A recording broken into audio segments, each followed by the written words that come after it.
Everyone, gather around for the main event of the evening. In one corner, we have Coughing Baby. And don't be fooled by those rosy red cheeks and innocent demeanor, because his finishing move is a doozy. He can be juggled, he can be small, and ladies and gentlemen, he can cough. Let's see how he fares.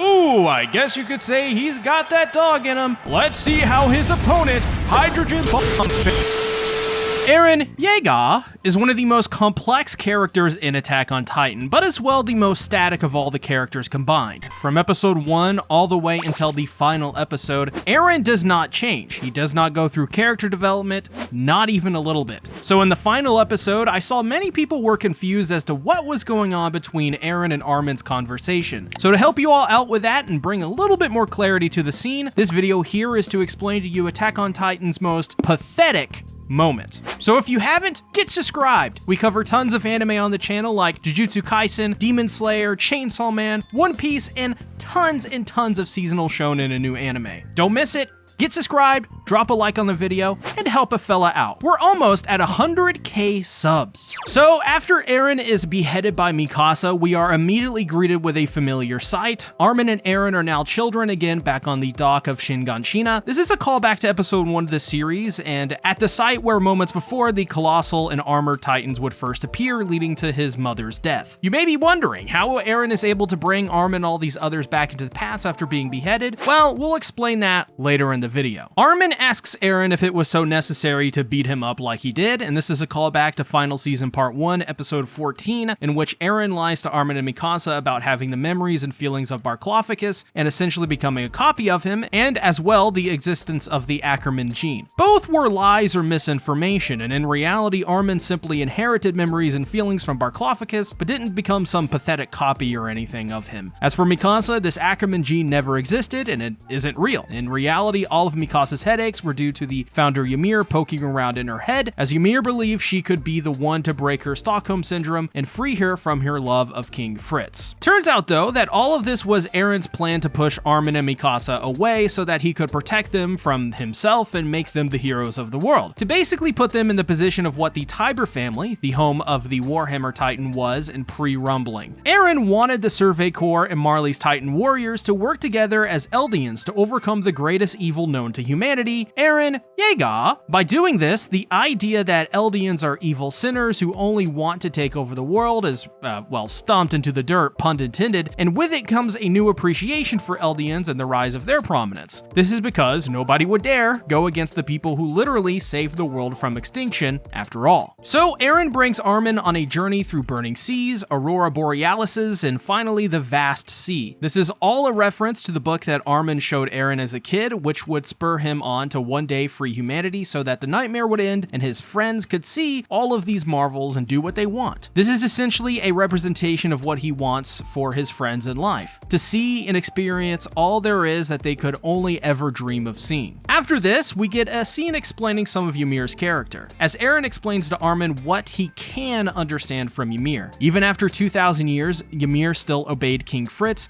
despite him killing her family, destroying her village, and cutting her tongue out. Even after obtaining the Titan power, even then she obeyed him because she loved him. And the reason for this is due to Stockholm Syndrome, which, if you're not familiar, is defined as feelings of trust or affection felt in many cases of kidnapping or hostage-taking by a victim towards a captor. The reason we can surmise this is because Eren describes Ymir as suffering, and that she always kept searching for someone to break her cycle of Stockholm Syndrome. The term suffering is very important, and a nice tell of really what's going on here. Turns out though that this person was Mikasa, and the reason for that is very simple. Mikasa showed it moments before by killing Eren and ending the rumbling. It's shown that Ymir could never do what was right by her and end Fritz's life, even though she dreamed of doing it so many times. So basically, Mikasa could do what Ymir couldn't because of her strength and her nature of always doing what was right by her. This is why Mikasa never, for example, confessed her love to Eren, because she made the right decision the entire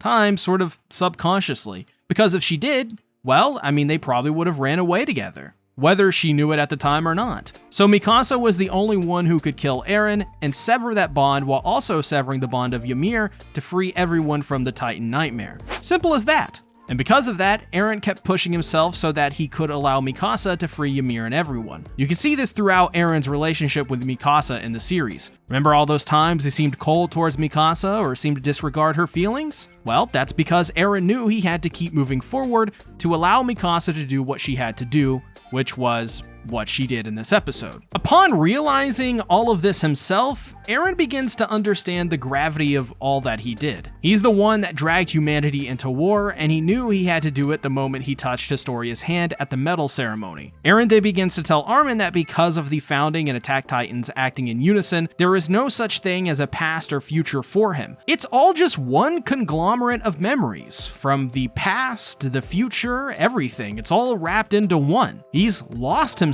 in vast knowledge and experiences of time, and due to that, for pretty much the entirety of the final season, he was only ever really hanging on by a thread. This is why when we see Eren in the Doomsday Titan, he always had his eyes closed. He was tired of existence himself, and by closing his eyes, he could better focus on the task he had to carry out. Even more surprising is when Eren reveals that the day the Colossal and Armored attack Paradis, he played a role in the attack on his own home. That day, he knew that Barclophicus had to survive, and so instead of the Smiling Titan being allowed to eat him, he forced the Smiling Titan to basically start the end of the cycle by sending the Smiling Titan toward his mother, saving him, and basically manipulating himself into carrying out revenge. The moment he touched Historia's hand years later was the moment he realized all that he had done to himself. It wasn't Barclophicus or the Armored that killed his mother. This is why he was never offended when meeting Reiner before the declaration of war. It's also why he never backed down after Reiner would beg him and apologize for what he did.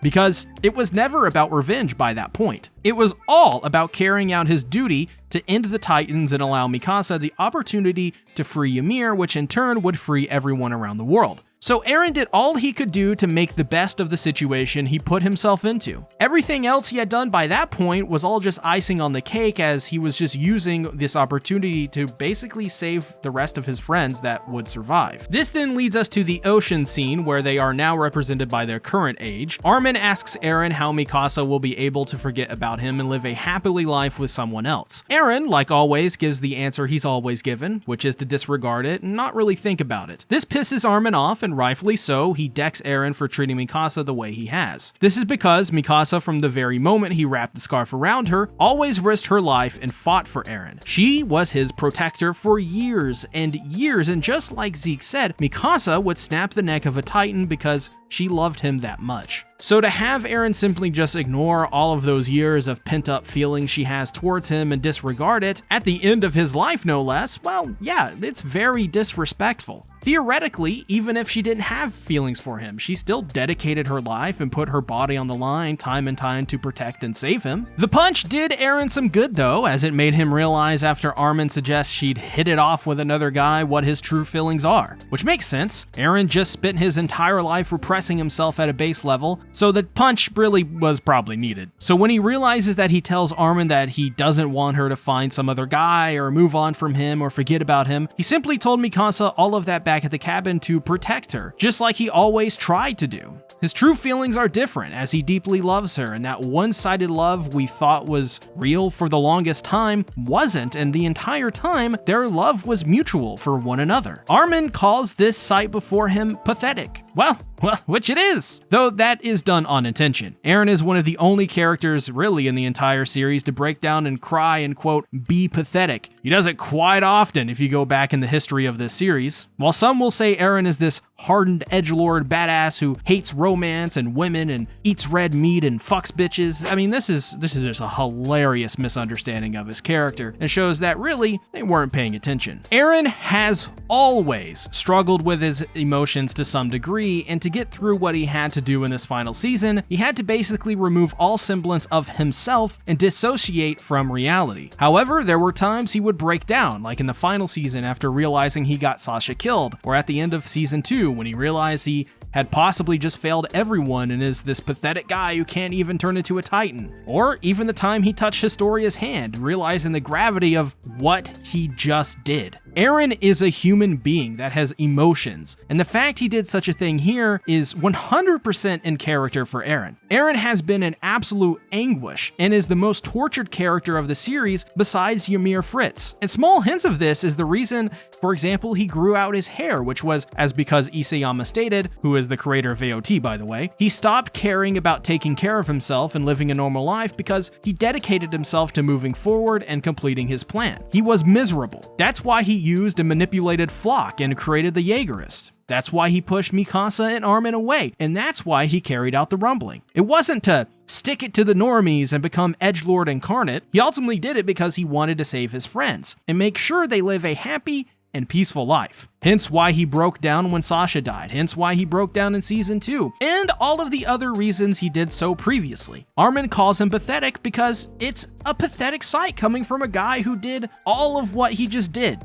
But that's Eren. That's who he is and always has been from episode 1. An emotional, garden variety idiot who came into immense power. At the end of the day, all he wants is for Mikasa to find happiness, which is why he wants Armin to tell nothing of what he just said to her. Because at the end of the day, Eren knows that it wouldn't be fair for Mikasa to have her still be so attached to him even after he dies, which as we know, she remained completely attached to him even after his death. And realizing the life that these two are about to live, Eren breaks down and, well, he doesn't want to die. He doesn't ever want to leave Mikasa or anyone. He loves them too much. After all, everything he just did was all in the name of saving them. I don't know about you, but in a weird fucked up way, this is true love. But he knows that even if he desires to live, that he cannot do so, as he's killed billions of people, and therefore he could never atone for the sheer amount of lives that he's just ended. So, he shows Armin the 80% of humanity he wiped out as the flattened ground is full of blood,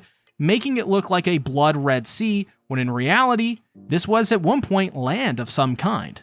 Armin realizing what he just did, or rather what he is about to do and the gravity of it all, Eren explains that what he's about to go through with is he's about to lower the population of the outside world to that of the levels of Paradis. To put that into perspective, we have a general idea of Paradis's population, which is around 1.25 million people, give or take. So around the world, there are around 1 million people left. That's it. Meaning the total population of the planet after the rumbling is only around 2 million people. Because of this, there will be no other wars in retaliation.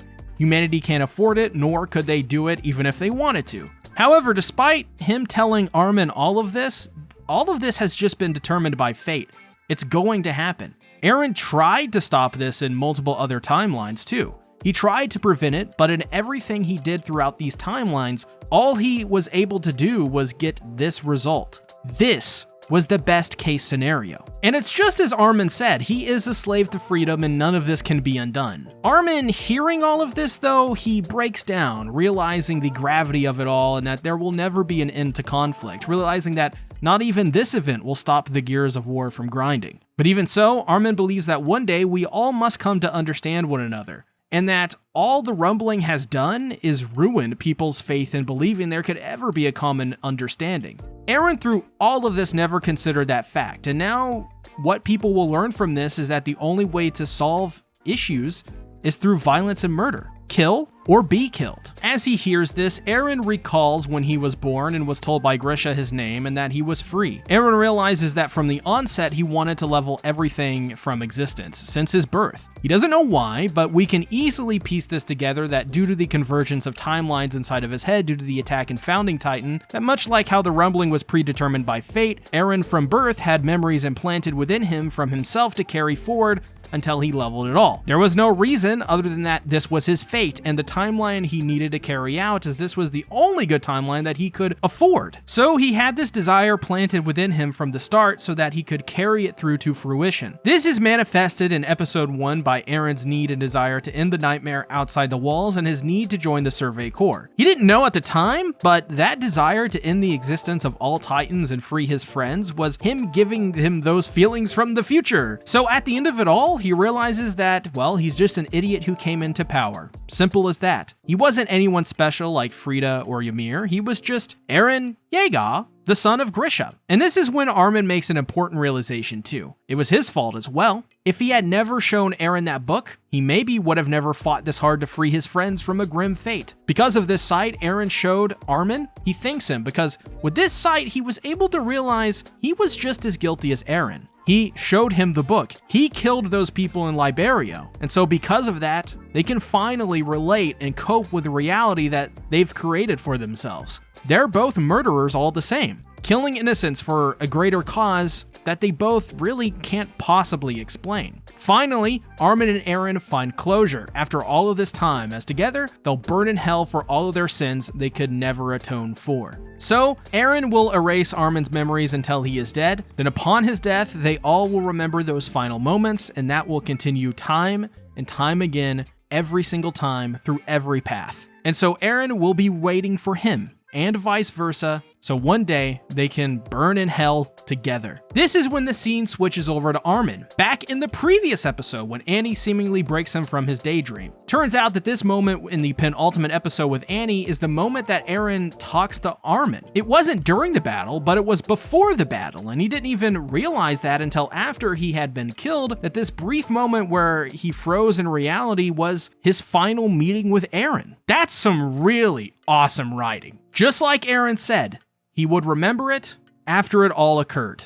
And boy did he. In my opinion, this moment is one of the best moments in the entire series, as it explains pretty much everything that happened in the first episode and resolves it all. Why Dinah ate Carla, why Armin zoned out in the last episode, why Eren activated the rumbling, the truth behind his birth, Ymir Fritz's Stockholm Syndrome, and her reasoning for choosing Mikasa, and so much more. It pays off so much of the plot, from small references like the seashell from the end of Season 3, all the way to Ymir Fritz's character. Sadly though, there is a very loud minority that just don't seem to get Eren, and because of that, they use the phrase pathetic to describe the scene as more of a pejorative. The reality is that this may actually be one of Attack on Titan's most misunderstood scenes in the entire series because, well, it's complicated and, well, sadly, some people saw Eren as a mindless killer who hated Mikasa, had no feelings, and just wanted to eliminate everything for the sake of being edgy. When really, that's not at all what Eren's character is about. He's not some disgruntled, angry teen who wants to take out his revenge on the world. All he wants at the end of the day is to protect his friends and family